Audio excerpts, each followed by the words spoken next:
Hello po mga kapatid, magandang umaga po sa inyo dyan. Brother OG po. Nandito na naman po ako. Mag-share po sa inyo ng salita ng ating Diyos. At dito pa rin sa Levitico. Pero bago po tayo mag-umpisa, mananalangin po muna tayong lahat mga kapatid. Samahan niyo po ako, magsiyo po tayo. Aming Diyos na makapangyarihan sa lahat, maraming salamat na naman po sa umagang ito, sa pinagkaloob mo Lord, upang kami makapagbasa, makarinig at makapag-aral ng iyong mga makapangyarihan salita o Diyos. Salamat Father God, salamat Jesus, salamat Holy Spirit. Lord, buksan mo po ang aming mga puso't isipan upang ito'y lubusan naming maunawaan at maitatak namin ang iyong mga salita sa kailaliman ng aming mga puso. Samahan mo po ako, turuan at gabayan o Diyos, upang puro salita mo lamang ang lumabas sa aking bibig. Salamat po aming Ama sa langit. Salamat po, inaangkin na po namin ang katagumpayan ng aming gawaing ito. Pinupuri ka namin at pinasasalamatan sa tanging pangalan ng aming Panginoong Heso Kristo. Lahat tayo ay magsabi ng Amen and Amen. At ito po ang aking channel.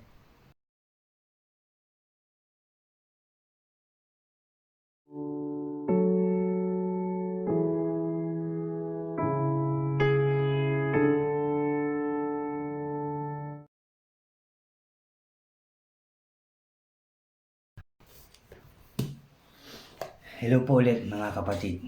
Diyan po sa mga bago sa aking channel, huwag niyo pong kalimutan na mag-subscribe.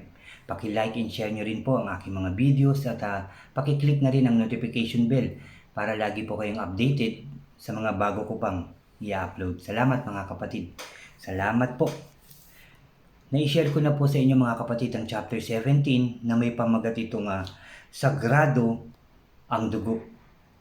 At ngayon dito mga kapatid, sa chapter 18 na po tayo mga kapatid, at ito'y may pamagat na mga bawal na pagtatalik mga kapatid. Yan po ang chapter 18 dito sa Levitico mga kapatid. Mag-umpisa na po tayo.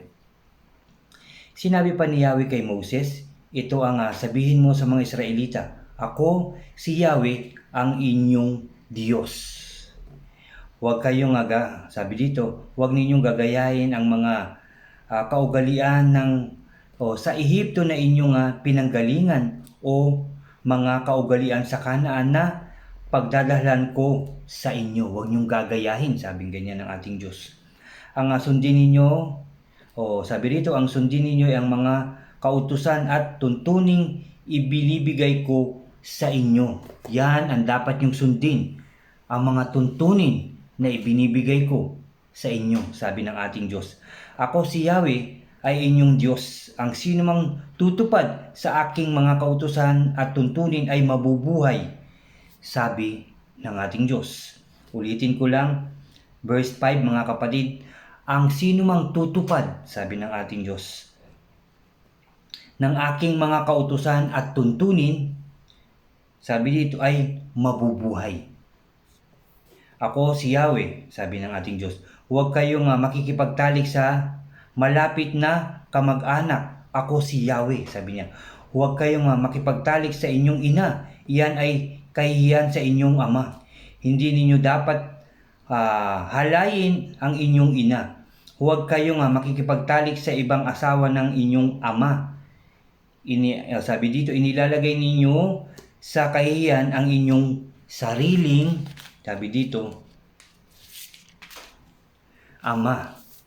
Sabi pa, huwag kayong makikipagtalik sa inyong kapatid na babae, maging siya'y anak ng inyong ama o ng inyong ina. Ito yung mga kapatid sa ina, halimbawa kapatid sa ama, hindi din pwede. Mga kapatid, yan ay sinasabi ng ating Diyos. Maging siya ay anak ng inyong ama o ng inyong ina. Ipinanganak man siya sa inyong lupain o sa ibang bayan, huwag kayong makikipagtalik sa inyong apo, maging sa anak ninyong lalaki o babae. Yan ay kahihiyan sa inyo. Huwag kayong makipagtalik sa anak ng inyong ama sa ibang babae, sapagkat siya ay kapatid din ninyo. Huwag kayong makikipagtalik sa kapatid na babae ng inyong ama, siya ay kadugo ng inyong ama. Huwag kayong makikipagtalik sa kapatid na babae ng inyong ina, siya ay kadugo ninyong siya ay kadugo ng inyong ina. huwag kayong makikipagtalik, sabi dito, sa asawa ng inyong tiyo, tiya, mo rin siya. Huwag kayong makikipagtalik sa inyong manugang na babae, siya ay asawa ng inyong anak na lalaki. Hindi ninyo dapat ilagay ang kahihiyan, o sabi dito, hindi ninyo dapat ilagay sa kahihiyan ang inyong sariling anak. Huwag kayong makikipagtalik sa inyong hipag, taglay niya ang kapurihan ng inyong kapatid. Huwag kayong makikipagtalik sa anak o sa apong babae ng isang babaeng nakatalik ninyo noon. Maaari ang, sabi dito, maaaring ang mga iyon ay kamag-anak ninyo at iyan ay kahihiyan. Hindi ninyo maaaring maging asawa ang inyong hipag kung buhay pa ang inyong asawa. Inilalagay ninyo sa kahihiyan ang inyong asawa na kanyang kapatid. Yan yung mga pinagbabawal ng ating Diyos. Verse 19, mga kapatid, huwag kayong makikipagtalik sa isang babae habang siya'y may regla sapagkat siya'y marumi. Huwag ninyong dulungisan ang inyong sarili sa pakikiapit sa asawa ng iba. Ulitin ko lang, mga kapatid. Sabi dito, huwag kayong makikipagtalik sa isang babae habang siya ay may regla sapagkat siya ay marumi. Sabi dito, huwag ninyong dulungisan ang inyong sarili na pakikiapit sa asawa ng iba. Huwag ninyong dulungisan ang inyong sarili sa pakikiapit sa asawa ng iba. Huwag ninyong ibibigay ang alinman sa inyong mga anak upang sunugin bilang handog kay Molek. Ito yung Diyos-Diyosan, mga kapatid, sapagkat ito'y paglapastangan sa pangalan ng inyong Diyos. Ako, si Yahweh. Ang Diyos po ang nagsasalita nito. Siya po ang nagtuturo, nagsasabi sa mga tao, mga kapatid. Huwag kayong makikipagtalik sa kapwa ninyo lalaki. Sabi,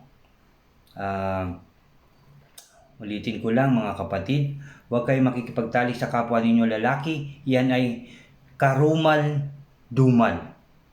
Sabi yan ng ating Diyos at nandito yan sa verse 23 ng chapter 18. Ulitin ko lang, huwag kayong makikipagtalik sa alinmang hayop, no? Ulitin ko lang yung sinabi ng ating Diyos. Sa verse 22, mga kapatid, huwag kayong makikipagtalik sa kapwa ninyo lalaki. Yan ay karumal-dumal. Huwag kayong makikipagtalik sa alinmang hayop sapagkat dulungisan ninyo ang inyong sarili kung gagawin ninyo ito. Hindi rin dapat pasiping ang sinumang babae sa anumang hayop. Ito ay kasuklam, mga kapatid. Verse 24, huwag ninyong dulungisan ang inyong sarili sa alinman sa mga gawaing ito.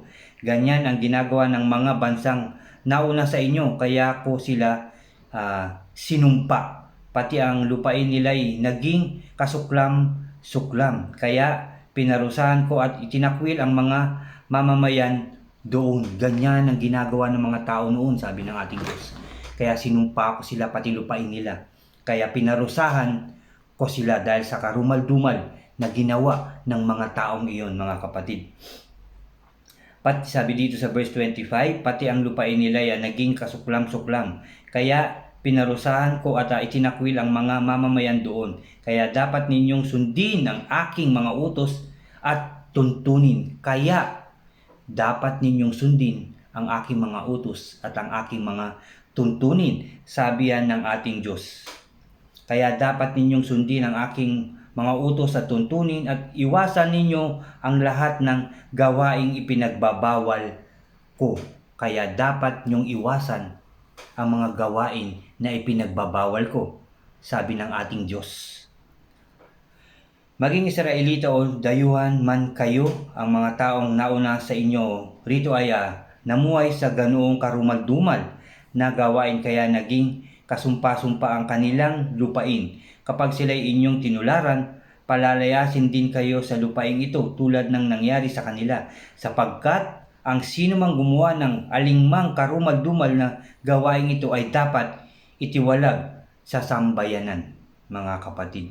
Verse 30, sundin ninyo ang ipinag-uutos ko at huwag ninyong gagayahin ang mga kasuklam-suklam na kaugalian nila upang hindi kayo maging maruming tulad nila. Ako si Yahweh, ang inyong Diyos. Amen and amen, mga kapatid. Yan ang pinag-uutos sa lahat ng tao.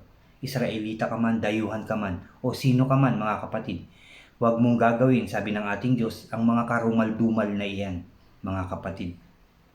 At ulitin ko lang ang sinabi ng ating Diyos dito sa verse 30, sundin ninyo ang ipinag-uutos ko at huwag ninyong gagayahin ang mga kasuklam-suklam na kaugalian nila upang hindi kayo maging maruming tulad nila. Ako si Yahweh, ang inyong Diyos. Amen ulit. Amen and amen. Maraming salamat o Diyos. Maraming salamat sa ating Diyos, sa kanyang pangaral na naman, sa kanyang inuutos na naman sa ating lahat, mga kapatid. Alam kong hindi natin yan ginagawa, mga kapatid. Alin man dyan, sa karumal-dumal na yan, mga kapatid, alam ko po na hindi natin kaya yan gawin. Kahit na yung pumatol sa may asawa, mga kapatid, o agawin ang asawa ng kapatid, o pinsan man, o ama, o anuman, mga kapatid, alam kong hindi po natin yan kayang gawin. No? Salamat sa ating Diyos sa muli niyang paalala sa ating lahat, mga kapatid, sa kanyang inuutos. Alam ko na yan ay ating gagawin. Susundin natin ang ipinag-uutos ng ating Diyos. Amen, mga kapatid. Amen. At yan po ang katapusan ng chapter 18. Ulitin ko lang na may pamagat na ang bawal na pagtatalik dito sa chapter 18, mga kapatid. No? Salamat sa ating Diyos. Yan ang sinasabi, napakarami. No? May mga tao talagang gumagawa niya na sinabi ng ating Diyos na ultimo sa hayop. Gumagawa sila ng ganyan, mga kapatid. Kaya sinumpa ito ng ating Diyos, pati yung kanilang lupain, mga kapatid. No? Ito na naman ang tinuturo at inuutos sa atin ng ating Diyos ngayon, ang sumunod sa Kanya, sa Kanyang mga pinag-uutos, sa Kanyang mga tuntunin. At alam ko na tayo ay susunod at sumusunod sa ating Diyos na makapangyarihan sa lahat, mga kapatid. Salamat po sa inyo, mga kapatid, sa pakikinig nyo sa salita ng ating Diyos, sa aking sharing na naman ngayong umagang ito, mga kapatid. Salamat po, mga kapatid. Tayo po ulit ay mananalangin, sasamahan natin. Sama-sama po tayong lahat na manalangin. Dudulog tayo sa ating Diyos. Siya po ay nakikinig sa atin, mga kapatid. Magsiyoko po tayo. Yes, Lord, aming Diyos na makapangyarihan sa lahat. Salamat na naman po sa iyong mga salita na aming narinig, napakinggan, nabasa, napag-aralan ngayong umagang ito, O God. Ikaw po ang may kaloob nito upang malaman namin ang iyong mga tuntunin, ang iyong mga ipinag-uutos sa aming lahat, O Diyos. Kaya kami po ay nagpapasalamat at nagpupuri po kami sa inyo, O Diyos. Salamat po, Lord. Salamat, Jesus. Salamat, Holy Spirit, O God. Alam ko po na hindi po yan ginagawa ng mga tao ngayon, Father God. At nawa lahat nga po kami ay sumunod sa inyong mga utos at tuntunin, Father God. At huwag maging karumal-dumal ang mga ginagawa, O God, upang hindi kami maparusahan. Salamat muli, Lord, sa iyong mga salita na amin napakinggan. Salamat, Lord. Salamat, Jesus. Salamat, Holy Spirit, O God. Lord, I pray na patuloy na maging maayos ang bawat bansa, ang aming buong mundo, Father God, na iyong ginawa, nilikha, ang bawat bansa, naway maging maayos, masaya, masagana, at tagumpay, O Diyos, ang pamumuhay. At sundin lahat ng iyong pinag-uutos simula sa aming mga presidente, sa kanilang mga kasamahan sa pamahalaan ng kanilang pamilya, pababa hanggang sa amin, O Diyos. Sumunod nawa kami lahat sa inyong ugad. Samahan mo po kami, turuan, gabayan, upang mapagtagumpayan namin, upang masunod namin ang lahat ng iyong pinag-uutos. Huwag mo po kaming pababayaan, O God. Samahan mo po kami, turuan, samahan, proteksyonan, O God, upang hindi makagawa ng kasalanan sa iyo, O Diyos, at sa aming kapwa, O Diyos. Salamat, Father God, sa pagdinig mo sa aming mga panalangin. Alam ko po, Lord, na magiging maayos na ang bawat bansa. Wala na yung virus na yan, yung bagong variant na sinasabi, O God, hindi yan makakapangpanakit o makakapinsala sa bawat tao in Jesus' name, dahil protektado mo po ang bawat tao, O Diyos. Lahat kami ay yung po proteksyonan in Jesus' name, O God. In Jesus' name, kaya kami po ay hindi magkakasakit, magiging malakas at protektado mo po kaming lahat, O God. Yan po ang aming panalangin at alam ko po na yan po ay pagkakaloob mo sa lahat ng tao. In Jesus name, O God, in Jesus name, magiging maayos, ligtas, masaya, masagana at tagumpay ang aming mga pamumuhay sa Pilipinas, sa Hong Kong, sa Japan, sa Amerika, O God, at sa lahat ng bansa, lalo-lalo na, O God, ang Israel. Magiging maayos, wala ng kaguluhan, tahimik at masaya at maunlad, masagana at tagumpay ang kanilang pamumuhay. In Jesus name, O God, in Jesus name. Thank you, Lord God. Thank you, Jesus. Thank you, Holy Spirit. Salamat, Lord, sa protection. At alam ko po na ilalayo mo po kami lahat sa anumang kapahamakan, sakuna, karamdaman, tukso at gawa ng kaaway, O Diyos. Salamat po, Lord, sa iyong protection. Salamat po, Lord, sa iyong pagmamahal sa bawat isa. Salamat sa pagpapagaling mo sa lahat ng may karamdaman, O Diyos. Anumang klaseng karamdaman yan, ay pinagaling mo na. In Jesus name, magiging maayos, masaya na ang aming mga pamumuhay, O God. 10 ng aking mga mahal sa buhay, 10 ng aking mga kapatid sa pananampalataya, pastors, bishops, leaders na naglilingkod sa iyo, O Lord, at ang lahat ng tao sa daigdig. Salamat, Father God. Salamat, Jesus. Salamat, Holy Spirit, O God. Salamat po, O Lord God. Palagi ka naming pupurihin, sasambahin at dadakilain, O Diyos, dahil ikaw ang aming Diyos na makapangyarihan sa lahat. Ikaw ang aming Diyos na mapagpatawad.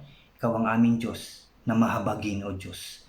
Salamat po. Dininig mo na po ang aming panalangin. In Jesus' name. Salamat po, Lord. Sa iyo lamang, Lord, ang pinakamataas na papurit, pagsamba, O Diyos, sa tanging pangalan ng aming Panginoong Kristo. Sa ngalan ng Ama, ng Anak, at ng Espiritu Santo, lahat tayo mga kapatid ay magsabi ng Amen and Amen. Amen po mga kapatid. Amen po. Amen. Amen. Salamat po sa ating Diyos. Narinig niya na ang iyong panalangin at ang ating mga panalangin ay ibibigay niya na sa mga oras na to. In Jesus name mga kapatid. In Jesus name. Amen. Salamat po muli mga kapatid. Mabuhay tayo sa pangalan ng ating Panginoong Kristo. Protektado po tayo ng ating Diyos. God bless po sa inyong lahat at God bless po sa ating lahat. Maraming salamat po muli. Salamat po.